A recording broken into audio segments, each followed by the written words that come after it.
Rafale से लेकर MiG 29 तक आज हम एक्सप्लोर करेंगे एवरी सिंगल फाइटर जेट जो करंटली इंडियन एयरफोर्स के पोजीशन में है। तो सबसे पहले हम बात करेंगे आईएफ के एक लौते ब्रिटिश ओरिजिन फाइटर जेट की, द सेपकैट जैगुआर, जो कि बेसिकली एक थर्ड जनरेशन जेट है और ये 1978 से आईएफ को सर्व कर रहा है।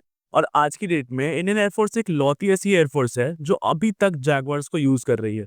इसके अलावा इंडियन एयरफोर्स के पास फोर्थ जनरेशन डसॉल्ट मिराज भी है जो कि फ्रांस से खरीदे गए थे 1984 में। फिर आते हैं इंडिया के मिग 29 जो कि फोर्थ जनरेशन फाइटर्स हैं और सोवियत रशिया से 1980s में प्रोक्योर किए गए थे। और वॉर्सो पैक्ट के देशों के अलावा भारत पहला देश था जिसने इन फाइटर्स को खरीदा था। और तब से लेके आज तक इंडिया और रशिया के बीच कई डील साइन की गई है इन फाइटर्स को अपग्रेड करने के लिए, ताकि इनकी ऑपरेशनल लाइफ को इंक्रीज किया जा सके। इन मिक्स के अलावा Indian air force around 250 plus Sukhoi सू-30 MKIs भी ऑपरेट करती है, जिस वजह से सुकोई सू-30s को इंडियन एयरफोर्स की बैकबोन भी कहा जाता है। सू-30 एक 4.5 जनरेशन एयरक्राफ्ट है जिसे अर्ली 2000s में इंडिया ने रशिया से खरीदा था। इन फॉरेन फाइटर्स के अलावा इंडिया के पास तेजस नाम का एक इंडिजिनस सिंगल जेट फाइटर भी है जो कि एक 4.5 जनरेशन एयरक्राफ्ट कंसिडर किया जाता है।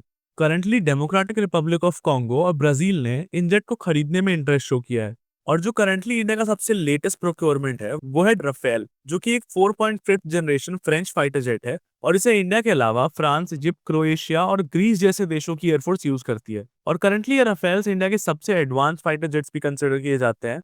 ऑल्दो ये बात काफी कंसर्निंग है क्योंकि ऑलरेडी चाइना के पास 5th जनरेशन फाइटर्स मौजूद हैं, वहीं इंडिया के पास कोई भी 5th generation fighter jet available नहीं है। अब देखना यह है कि क्या इंडिया यूएस या रशिया से 5th जनरेशन एयरक्राफ्ट खरीदता है या अपने आम प्रोजेक्ट को बैक करता है। और आपको क्या लगता है इंडिया को क्या करना चाहिए, वो हमें कमेंट सेक्शन में जरूर बताइएगा। ऐसी और वीडियोस देखने के लिए फॉलो कर लीजिए हिस्ट्री बाय देसीज को।